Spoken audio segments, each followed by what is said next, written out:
novidade a gente tem, dica de utilidade pública também. Então ative as notificações e se inscreva aqui no canal.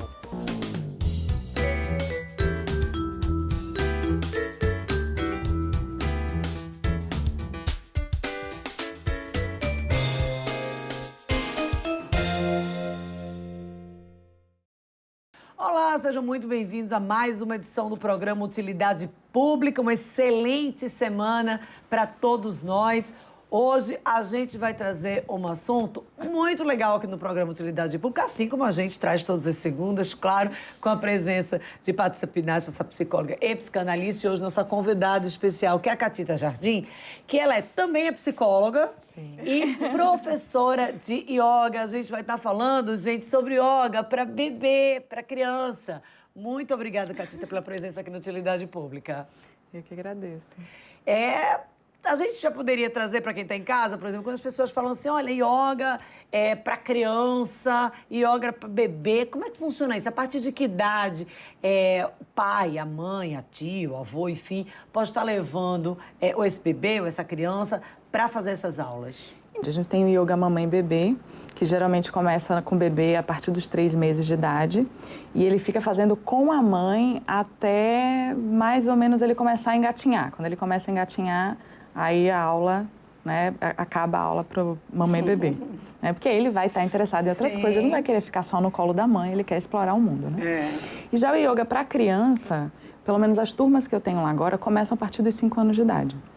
E aí a gente vai aplicando também, né, além de toda a visão do yoga, a gente vai trabalhando também com a psicologia em desenvolvimento, né? Gente, 5 anos. Não é uma graça?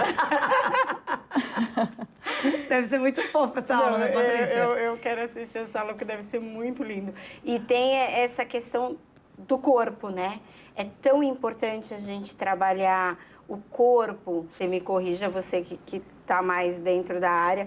E essa atividade física propõe muito esse conhecimento, né?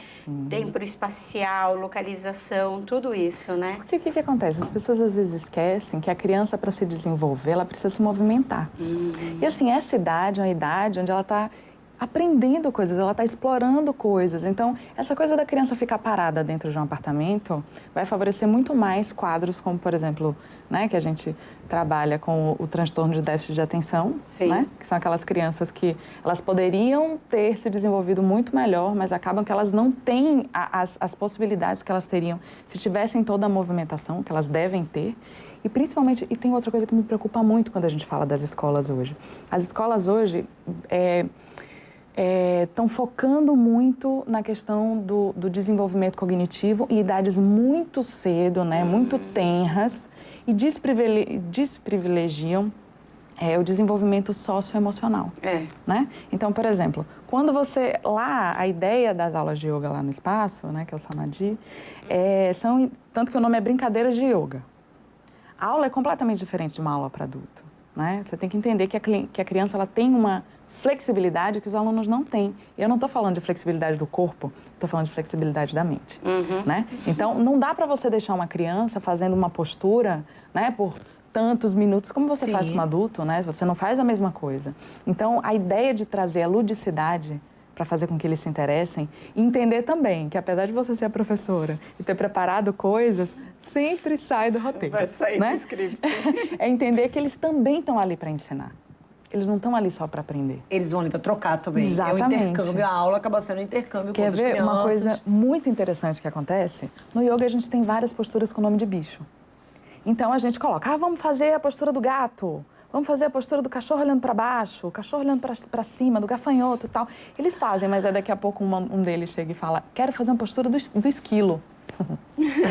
Tem a postura do esquilo. Me conta como é que é a postura do esquilo. Ele vai lá, faz e fica feliz da vida, ensina para os amigos, né? Então tem uma coisa da criatividade que se movimenta, né? Como, por exemplo, a gente conta muita história também. História disso e daquilo, traz personagens de filme que eles gostam, né? Traz uma trilha sonora. Por exemplo, eles adoram Guerra nas Estrelas. Então sempre tem uma borboleta galáctica que a gente faz com a música do Darth Vader. E aí você vai entrando no mundo da criança, né? E a criança, isso facilita, você vai puxando a criança e conseguindo trabalhar, porque a criança acaba se entregando. É muito legal. Eu me divirto muito também. A gente vai falar, gente, a gente trouxe esse assunto porque a gente está trazendo uma alternativa. A gente está num mundo aí que a gente tem noticiado cada vez mais crianças com transtornos de ansiedade. Então aí, olha, que tal começar a trabalhar desde cedinho aí pra gente buscar e também, juntamente com isso, a questão do trabalho da inteligência emocional. Isso aí é um combo de positividade. A gente vai voltar com esse assunto daqui a pouco, depois do intervalo, 2 minutos.